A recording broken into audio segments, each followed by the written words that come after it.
From translation, Net New English Translation. This 11th day of the year. Today we are reading passages Genesis 32 to 34. Genesis chapter 32, verses 1 to 32. Jacob went on his way, and angels of God met him. When Jacob saw them, he said, "This is God's camp." So he named that place Mahanaim. Jacob sent messengers ahead of him to his brother Esau in the land of Seir, the country of Edom. He instructed them, "You must say this to my lord Esau. This is what your servant Jacob says. I have been staying with Laban and have remained there until now. I have oxen, donkeys, flocks, male and female servants. I have sent to inform my lord, so that I may find favor in your sight." The messengers returned to Jacob, saying, "We went to your brother Esau. He is coming to meet you, and 400 men are with him." Jacob was greatly frightened and distressed.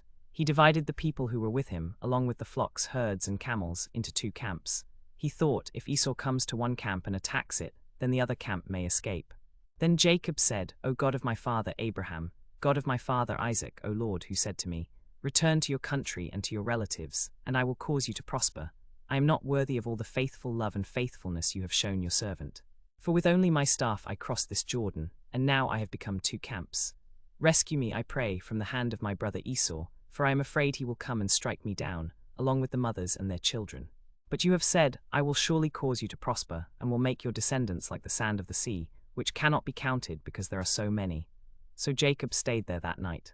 Then he selected a gift for his brother Esau from what he had with him: 200 female goats and 20 male goats, 200 ewes and 20 rams, 30 female camels with their young, 40 cows and 10 bulls, and 20 female donkeys and 10 male donkeys. He put them into the care of his servants, each drove by itself, and he said to his servants, "Go on ahead of me, but keep some distance between the herds." He instructed the one in front, "When my brother Esau meets you and asks, 'To whom do you belong? Where are you going? Whose animals are these in front of you?' Then you are to say, 'They belong to your servant Jacob. They are a gift sent to my lord Esau. Look, he is behind us.'" He gave similar instructions to the second, to the third, and to all who followed the herds, saying, "You are to say the same thing to Esau when you meet him. You are also to say, 'Look, your servant Jacob is behind us.' For he thought, 'I will appease him with the gift that is going before me. Then after I have seen his face, perhaps he will accept me.' So the gift went on ahead of him, while he stayed that night in the camp. During the night Jacob got up and took his 2 wives, his 2 female servants and his 11 sons, and crossed the ford of the Jabbok. He took them and sent them across the stream, along with all his possessions. So Jacob was left alone, and a man wrestled with him until daybreak. When the man saw that he could not defeat Jacob, he struck him on the hip socket, and Jacob's hip was dislocated as he wrestled with him. Then the man said, "Let me go, for it is dawn." But Jacob said, "I will not let you go unless you bless me." The man said to him, "What is your name?" He answered, "Jacob." The man said, "Your name will no longer be Jacob, but Israel, because you have wrestled with God and with men and have prevailed." Then Jacob asked, "Please tell me your name." But he said, "Why do you ask my name?" And he blessed him there. So Jacob called the name of the place Peniel, for he said, "I have seen God face to face, yet my life has been spared."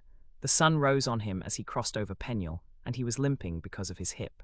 That is why the Israelites do not eat the sinew of the hip, which is on the hollow of the thigh to this day, because he struck Jacob on the hollow of the thigh near the hip socket. Genesis chapter 33, verses 1 to 20. Then Jacob looked up and saw Esau coming, and with him 400 men. So he divided the children among Leah, Rachel, and the 2 female servants. He put the female servants and their children in front, Leah and her children next, and Rachel and Joseph last. He himself went on ahead of them and bowed down to the ground 7 times as he approached his brother. But Esau ran to meet him, hugged him, and kissed him. Then they both wept. When Esau looked up and saw the women and children, he asked, "Who are these with you?" Jacob replied, "The children God has graciously given your servant."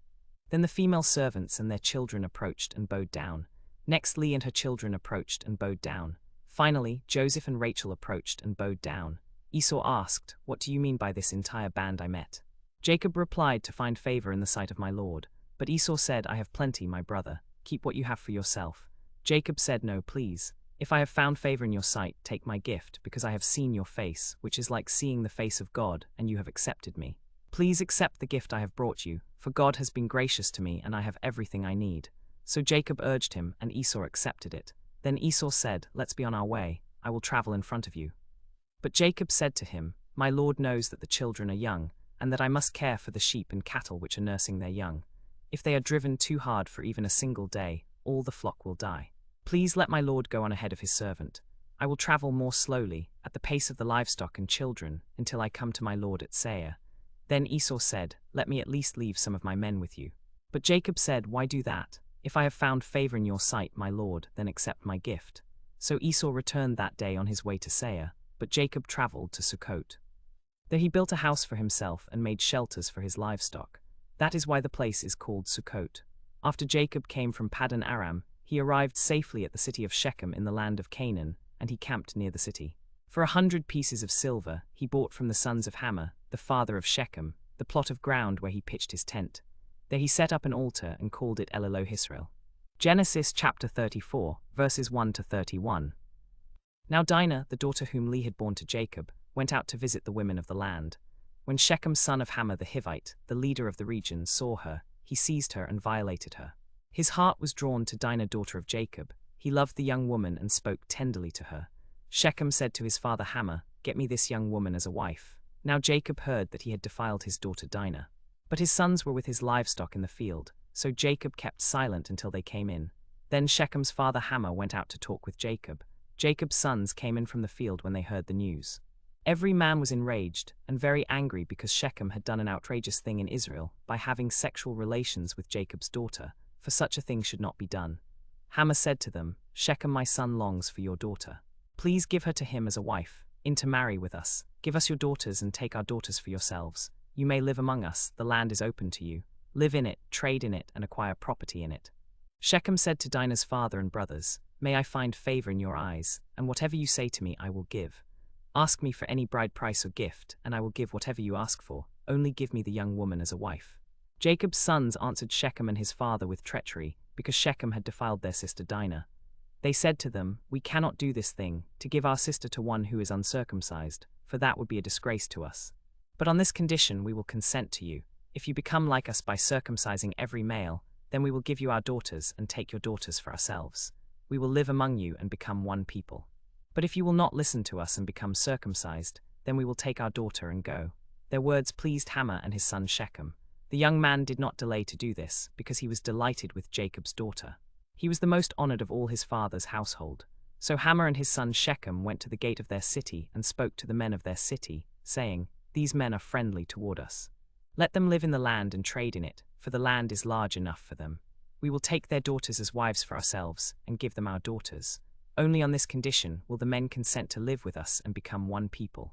If every male among us is circumcised as they are circumcised, will not their livestock, their property, and all their animals become ours? Only let us agree with them, and they will live among us.